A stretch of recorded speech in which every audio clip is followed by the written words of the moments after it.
ಎಲ್ಲರಿಗೂ ನಮಸ್ತೆ. ಬನ್ನಿ, ನಾನಿವತ್ತು ಹಾಗಲಕಾಯಿ ಪಲ್ಯನ ಹೇಗೆ ಟೇಸ್ಟಿಯಾಗಿ ರುಚಿಯಾಗಿ ಮಾಡೋದು ಅಂತ ತೋರಿಸ್ಕೊಡ್ತೀನಿ. ಇದು ಕಹಿ ಅಂತ ತುಂಬ ಜನ ಟ್ರೈ ಮಾಡೋಕ್ಕೆ ಹೋಗಲ್ಲ.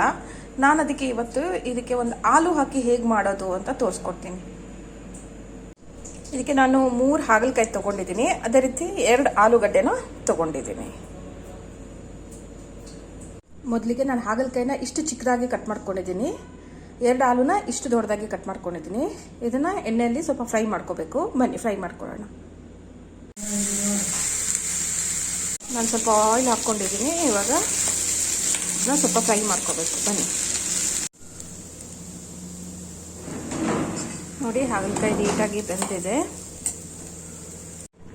ಈಗ ಬೇರೆ ಇನ್ನೊಂದು ಪಾತ್ರೆ ತೊಗೊಂಡು ಇದಕ್ಕೆ ಸ್ವಲ್ಪ ಎಣ್ಣೆ ಹಾಕ್ಕೊಳ್ತಾ ಇದ್ದೀನಿ. ಅದೇ ರೀತಿ ಸ್ವಲ್ಪ ಜೀರಿಗೆ, ಸ್ವಲ್ಪ ಸಾಸಿವೆ, ಒಂದು ಕಟ್ ಮಾಡಿರುವಂಥ ದೊಡ್ಡ ಒಂದು ಆನಿಯನ್ ಹಾಕ್ಕೊಳ್ತಾ ಇದ್ದೀನಿ. ಈಗ ಬೇರೆ ಇನ್ನೊಂದು ಪಾತ್ರೆ ತೊಗೊಂಡು ಇದಕ್ಕೆ ಸ್ವಲ್ಪ ಎಣ್ಣೆ ಹಾಕ್ಕೊಳ್ತಾ ಇದ್ದೀನಿ. ಅದೇ ರೀತಿ ಸ್ವಲ್ಪ ಜೀರಿಗೆ, ಸ್ವಲ್ಪ ಸಾಸಿವೆ, ಒಂದು ಕಟ್ ಮಾಡಿರುವಂಥ ದೊಡ್ಡ ಒಂದು ಆನಿಯನ್ ಹಾಕ್ಕೊಳ್ತಾ ಇದ್ದೀನಿ.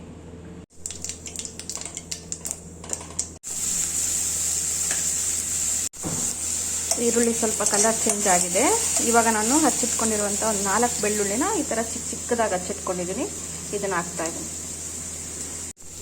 ಈರುಳ್ಳಿ ಆಲ್ಮೋಸ್ಟ್ ಬೆಂದಿದೆ. ಇದಕ್ಕೆ ನಾವು ಸ್ವಲ್ಪ ಸಾಲ್ಟ್, ಉಪ್ಪು, ಅರಿಶಿಣ ಮತ್ತು ಸ್ವಲ್ಪ ಖಾರದ ಪುಡಿ ಹಾಕ್ಕೊಳ್ಳೋಣ.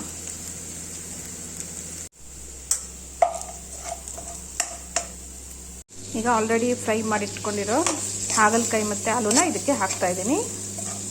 ಚೆನ್ನಾಗಿ ಮಿಕ್ಸ್ ಮಾಡಬೇಕು. ಈಗ ಇದಕ್ಕೆ ನಾನು ಸ್ವಲ್ಪ ಕೊತ್ತಂಬರಿ ಪೌಡರ್, ಸ್ವಲ್ಪ ಜೀರಾ ಪೌಡರ್ ಮತ್ತು ಗರಂ ಮಸಾಲ ಪೌಡರ್ ಹಾಕ್ತಾ ಇದ್ದೀನಿ.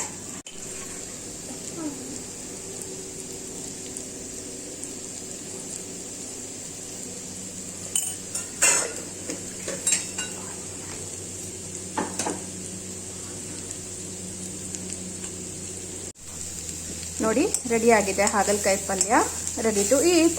ಕಮೆಂಟ್ಸ್ ಮೂಲಕ ನಂಗೆ ಹೇಳಿ ಹೇಗಾಗಿದೆ ಅಂತ. ನೀವು ಟ್ರೈ ಮಾಡಿ ಪ್ಲೀಸ್.